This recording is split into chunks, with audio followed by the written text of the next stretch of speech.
여러분, 오늘 하나님께서 예레미야에게 우리들에게 말씀하십니다. 예레미야가 시대 뜰에 갇혀 있을 때 여호와의 말씀이 그에게 두 번째로 임하니라. 여러분, 하나님께서 예레미야에게 오늘 말씀을 한 번만 하신 게 아니라 거듭 반복해서 말씀하셨습니다.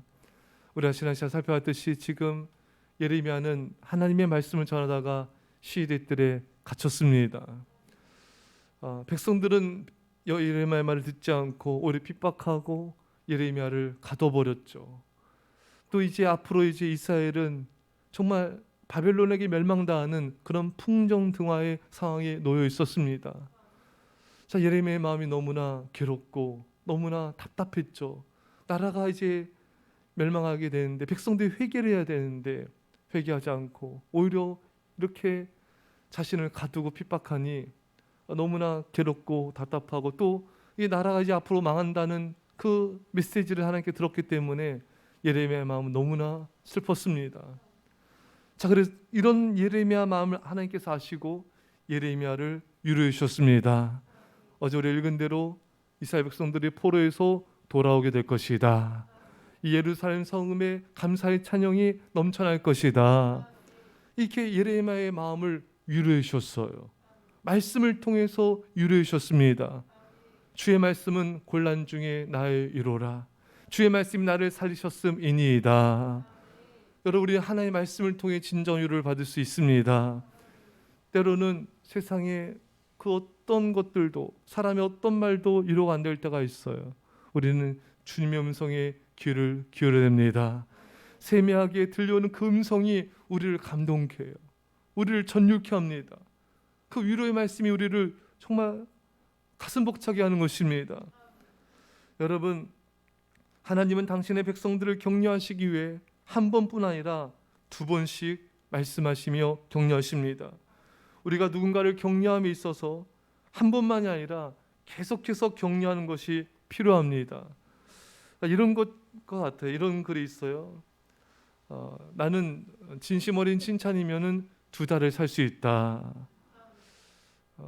여러분, 사실 우리는 2달만이 아니라 그 격려의 진심 어린 칭찬이요, 그 사람의 운명을 바꾸기도 합니다. 우리는 그런 간증들 많이 들어요.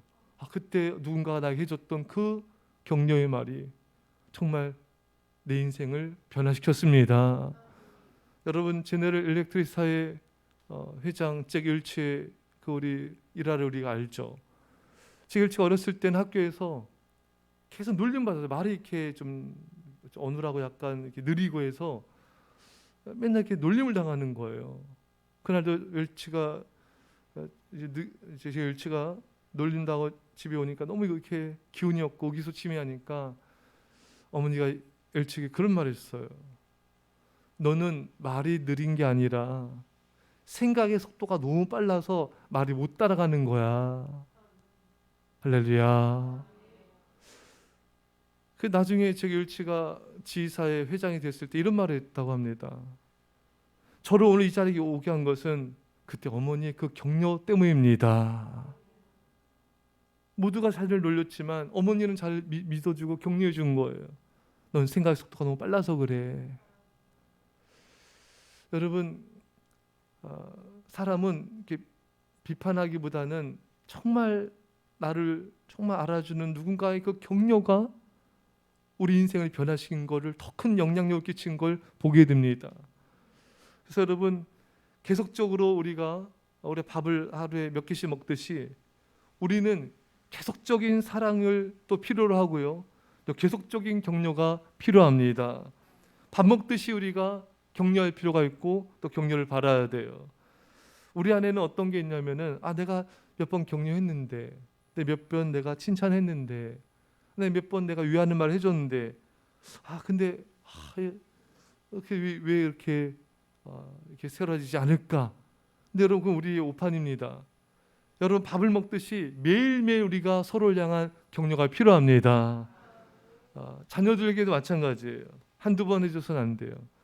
하나님처럼 계속해서 반복적으로 지속적으로 진심으로 우리가 격려해주고 칭찬해줘야 되는 것입니다. 특히 고난과 오늘 예레미야처럼 고난과 환난 당한 자에게는요 계속 격려해 주는 게 필요합니다. 이렇게 고난과 환난 당한 사람은 계속 염려를 하게 되고 근심 걱정을 하게 되고 두려움 속에 거하는 걸 보게 돼요. 그런 분들한테는 더더욱 계속해서 격려가 필요해요. 하나님께서 예레미야에게 예루살렘이 멸망할 것이지만 다시 너희가 나를 찾으면은 회복될 것이다. 이 예루살렘 사람들이 많아질 것이다. 감사의 찬송이 넘쳐날 것이다.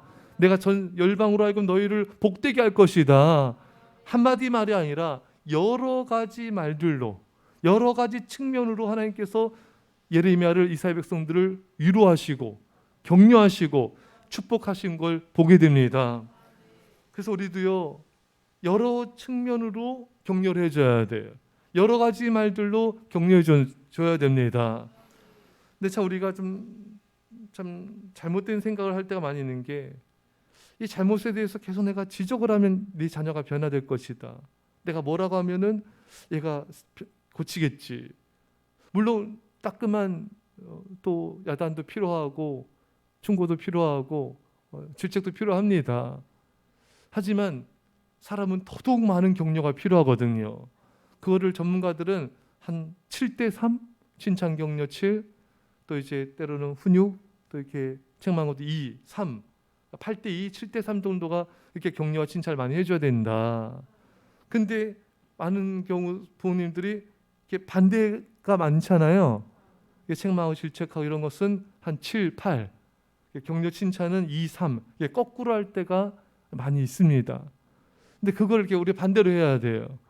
이렇게 격려해주고 칭찬하는 것을 훨씬 더 많이 해줘야 됩니다.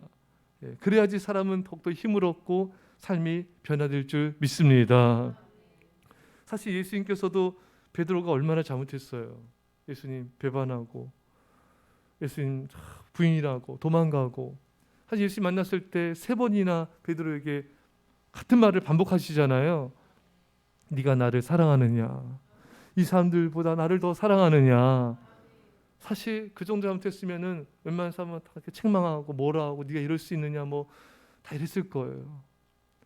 하지만 예수님은 그걸 다 받아주면서 네가 나를 오히려 더 그 마음의 근원을, 물론 그 말씀 속에는 베드로의 이 죄에 대한 그 사랑 어린 책망도 있어요. 왜? 이 사람들보다 나를 더 사랑하냐, 이 말씀은 베드로가 사람들 앞에서 예수님 부인했거든요. 사람들의 그 시선을 더 소중히 여겼습니다. 사람들의 그것을 더 두려워했던 거예요. 예수님은 이 사람들보다 네가 나를 더 사랑하느냐. 하지만 어쨌든 예수님은 베드로에게 사랑을 물으셨습니다. 그래서 우리가 자녀들을 또 책망할 때나 또 충고할 때나 이럴 때도 좀 사랑을 담아야 되고, 무엇보다 칭찬과 격려를 이 예수님 베드로를 받아주신 것처럼 그 마음을 감동시키는 그런 칭찬과 격려가 필요합니다. 이때 진심으로 공감해 주는 게 중요해요. 입술로가 아니라 정말 마음을 다해 줘야 되고요. 형식적으로 하는 것이 아니라 상대방의 아픔에 동참하는 마음으로 격려해 줘야 됩니다. 이게 그냥 입술에 발린 이런 위로와 격려를 하게 되면요, 이게 안 하니만이 못하는 경우들이 많아요. 이게 마음과 마음은 전해지거든요. 내가 정말 진심으로 그 사람을 생각해서 위로해주고 격려해주면요, 그게 전해집니다. 근데 그냥 립 서비스로 그냥 입에 발린 말을 하게 되면은 상대방도 머리로 받아요. 그래서 이 세상에서 가장 먼 거리가 가슴에서 머리까지 거리라고 하지 않습니까? 그러니까 우리가 정말 마음은 진심은 통하게 돼 있거든요. 그래서 진심 어린 위로와 격려가 사람을 감동시킨 것입니다. 어느 분이 이제 결혼한 지 얼마 안 돼서 신혼초인데 남편이 갑자기 쓰러져서 세상을 떠나게 됐습니다. 이 아내는 기가 막히죠. 이 신혼초에 남편이 세상을 떠나니 이 장례식장에서 이제 넋놓고 있는데 여러 사람들이 이제 위로를 해주고 하는데 정말 이분에게 다가와서 정말 가슴 아파해주고 손을 잡아주면서 위로해주는 어느 권사님의 위로가 그렇게 큰 힘이 되었다는 것입니다.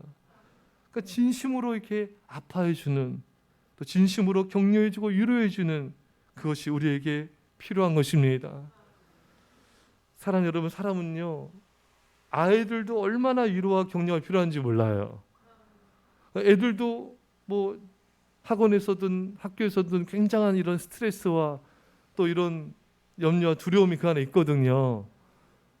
그래서 이 아이들에게도 진심 어린, 우리 교회 아이 중에 어떤 한 아이도 이렇게 어떻게 보면 통제불능의 상태의 아이도 있잖아요. 근데 이 아이한테 막 이렇게 막 팔 잡아 끌고 뭐 이렇게 좀 너무 심하게 하면 애들 위험하니까 다치니까. 근데 그런 것도 필요한데 어떤 얘가 이렇게 너무 이렇게 산만하고 이런 모습을 보일 때가 있어요. 그때 이렇게 좀 이렇게 교사 선생님이 이렇게 지시적으로 이렇게 말할 때는 잘 안 들어요. 오히려 더 뻗나가는 걸 보게 됩니다. 근데 정말 이렇게 걔한테 좀만 이렇게 뭔가 있어도 잘했다, 이렇게 칭찬해주고 또 이렇게 멋지다 하면요, 뭐 이렇게 딴짓 막 하다가도 전식 막 들어가지고 예배 막 집중하는 모습을 우리 보잖아요. 자, 그 모습 보면서도 완전히 통제불능의 이 아이도 정말 마음으로 최고다, 잘했다, 이게 격려에 칭찬했을 때 그 모습이 바로 바뀌는 거예요. 야, 그래서 사람은 우리가 여러분 이솝우화 알듯이 나그네 걸어간 나그네 두고 해와 바람이 내게 있지 않습니까? 누가 그 사람의 웃옷을 먼저 벗길 수 있는가?